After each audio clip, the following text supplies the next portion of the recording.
están? Bienvenidos a Agenda Económica. En el día de hoy estamos con un programa especial en que vamos a hablar de emprendimiento, de innovación, de muchos temas que están generando discusión en nuestro país. Y les comento que con 12 años de experiencia y 64 socios, el Club de Innovación busca aportar a las empresas para que incorporen precisamente la innovación en cada uno de sus proyectos.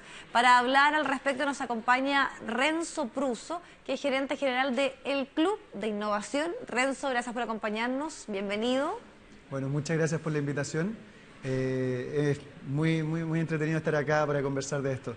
Y hablemos y que la gente pueda entender qué es este Club de Innovación, qué es lo que ustedes hacen, con qué empresas están trabajando. Sí, claro.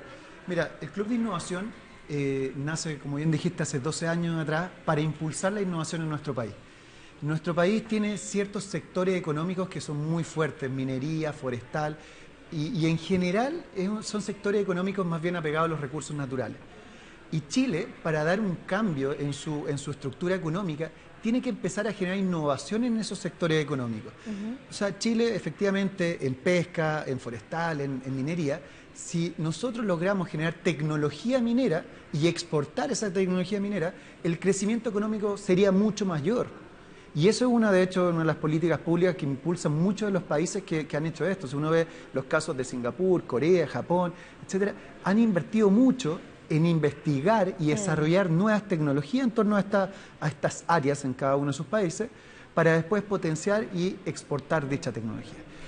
Es cierto, o sea, finalmente los grandes saltos, sobre todo en materia económica, de países que estaban en el subdesarrollo y que rápidamente lograron avanzar, es precisamente cuando se apuesta por la innovación, la ciencia, la investigación. Exacto. Pero ¿cómo llevarlo esto, por ejemplo, a una empresa que puede ser de un rubro que está asociado a otras temáticas, como tú lo decías, la minería, el tema forestal, tal vez el retail? Y cómo tú ahí dices, ya, aquí falta en esta área una cierta innovación, ciertos cambios que pueda hacer que esa empresa se pegue un salto importante. Sí, lo más importante es no perder de vista que todas las empresas históricamente han innovado. Cualquier empresa, startup o grande empresa innova, pero esporádicamente. Y lo más importante es cuando tienen la capacidad de innovar sistemáticamente, es cuando generan lo que nosotros llamamos una intensidad de innovación, que después voy a hablar más de eso, que sea grande y que le permita efectivamente mostrar resultados concretos en innovación. Y ahora voy al tema. ¿Qué es intensidad de innovación? Y veámoslo así. Porcentaje del resultado de una empresa, utilidades, EBITDA, etcétera, que viene de soluciones de los últimos 5 años, por ejemplo. Entonces, si yo tengo una empresa, gran empresa, que factura 600 millones de dólares, 1.000 millones de dólares, y tiene de EBITDA 100 millones de dólares, si yo digo un 20% de ese EBITDA vienen de soluciones de los últimos 5 años, ahí estamos hablando de un número no menor. Y si esto lo replicamos a todas las empresas de nuestro país, eso sería bastante mejor. Entonces, cuando nosotros sistematizamos la innovación dentro de una empresa, podemos hacer que esto sea constante y crezca año a año. Y no que, nos fue muy bien este año, pero el año que viene nos va mal. Es algo permanente. Exacto. Si uno ve empresas multinacionales como Apple, Google, etcétera, están constantemente lanzando productos o servicios al mercado. En Chile no ocurre lo mismo y eso es lo que tenemos que fomentar. Ahora, a muchos la palabra innovación los puede asustar o pueden sentir que es algo muy grande, que da para mucho. Entonces, ¿cómo ustedes logran aterrizar este concepto que finalmente innovación puede estar asociado a un cambio más pequeño, pero que si se mantiene, logra generar ahí transformaciones más profundas y más a largo plazo? Sí, es verdad. Uno tiende a confundir, a entusiasmarse demasiado con los grandes cambios en el mundo, las grandes tendencias que van a ocurrir. Cuando uno ve la robótica, claro, y que la robótica, por ejemplo, está muy en boga, ¿cuántos empleos va a dejar o cuánta gente sin empleo va a dejar? Cuando uno ve nanotecnología y empieza a pensar qué cosas pueden hacer con nanotecnología, desde incorporar chip a las personas, el Internet de las cosas o el Internet de lo que sea, donde tú o las máquinas están conectadas, todo esto uno lo abruma y dice, entonces yo no hago innovación porque no estoy haciendo eso. Pero la verdad uno tiene que ir un poco más atrás. ¿Y qué es innovación? Es generar valor. ¿Y generar valor para quién? Para básicamente los stakeholders, el cliente o los usuarios. Entonces, si yo soy una empresa minera, si mejoro, por ejemplo, en un porcentaje la recuperación de mineral dentro del proceso minero, eso ya es innovación y aparte son millones de dólares. Y es lo mismo cuando está en retail. Si yo mejoro, por ejemplo, la experiencia del cliente a través de un módulo de autotensión, también es innovación. Pero lo importante es medir efectivamente el impacto que puede provocar.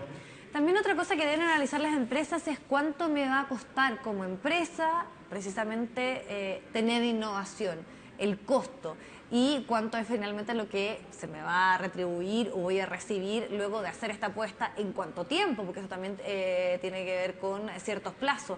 ¿Cómo trabajan ustedes eso? Es interesante porque efectivamente cuando nosotros vemos innovación también y vemos un benchmark internacional, mucha gente dice, oye, pero Chile gasta muy poco en investigación y desarrollo, que también es parte de este proceso. Gasta 0,4% del PIB, que es un monto bastante bajo en relación a la OECD. De hecho, estamos alrededor de 6 veces más bajo que el promedio. Pero vamos a un Japón, por ejemplo, o un Corea, invierten más del 4% del Producto Interno Bruto. Y en Chile es aún peor si nosotros lo vemos solo desde la empresa privada. O sea, claro, uno dice, oye, Chile no está invirtiendo harto en investigación y desarrollo, que eso efectivamente es un tema. Pero investigación y desarrollo es crear nuevo conocimiento, ¿ya? Y lo que nosotros hacemos en innovación es transformar ese conocimiento en dinero. Cuando hacemos investigación es transformar ese dinero en conocimiento. Y nosotros lo que queremos hacer acá es potenciar la innovación, transformar conocimiento en dinero. Y eso es lo que le importa a las empresas, básicamente. Y ahí está el tema que tú dices, que el corto o largo plazo. Y ahí es donde tú tienes que tener efectivamente proyectos de innovación que sean de corto plazo, que te permitan generar revenues en un periodo de no más de un año, versus también proyectos más estratégicos que pueden ser de 3 o 4 años, que tienen una componente tecnológica y que obviamente el riesgo y la incertidumbre es mayor. Hay un tema también interesante que ustedes han desarrollado que tiene que ver con una plataforma de aprendizaje online, que esto es finalmente para llevar esto y poder masificarlo. Sobre todo estoy pensando en empresas donde hay muchísimos trabajadores, porque si bien esto se puede conversar, me imagino que con los gerentes, con las planas mayores, es importante también que esto se incorpore a quienes están día a día haciendo su trabajo para que pueda avanzar esa empresa. Entonces, ¿cómo se trabaja eso? ¿Cómo esa capacitación se hace masiva en este caso? Sí, uno podría definir que hay ciertos estadios de innovación desde el management de la innovación. Una empresa puede decir que esté en un estadio principiante o inicial versus empresas que están en un estadio bastante más avanzado y toda la organización innova, ¿ya?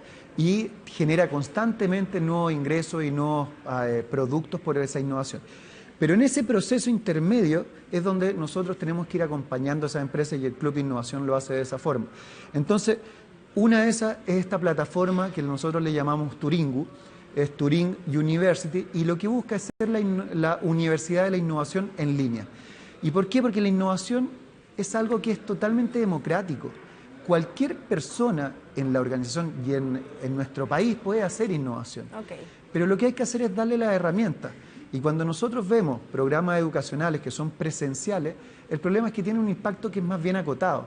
Si una empresa, un Sodimac, Santander, Entel, que son grandes empresas de más de 10.000 empleados, y tú dices en un programa académico en la universidad MIT o universidad chilena, tiene un impacto acotado porque son 30, 40 personas, 50 personas. Pero cuando tú dices, oye, si yo quiero que el 10, 20, 30% de la organización sepa los conceptos de innovación, ¿por qué? Porque en el día a día pueden innovar y ellos van a observar una problemática, una necesidad y van a decir, oye, ¿y si hacemos un cambio acá? Y ese problema que estaba resignado termina siendo una nueva solución. Perfecto. Renzo, te queremos agradecer muchísimo la posibilidad de conversar y que también nos cuentes todo lo que están haciendo ustedes con el Club de Innovación. Gracias. Muchas gracias a ti.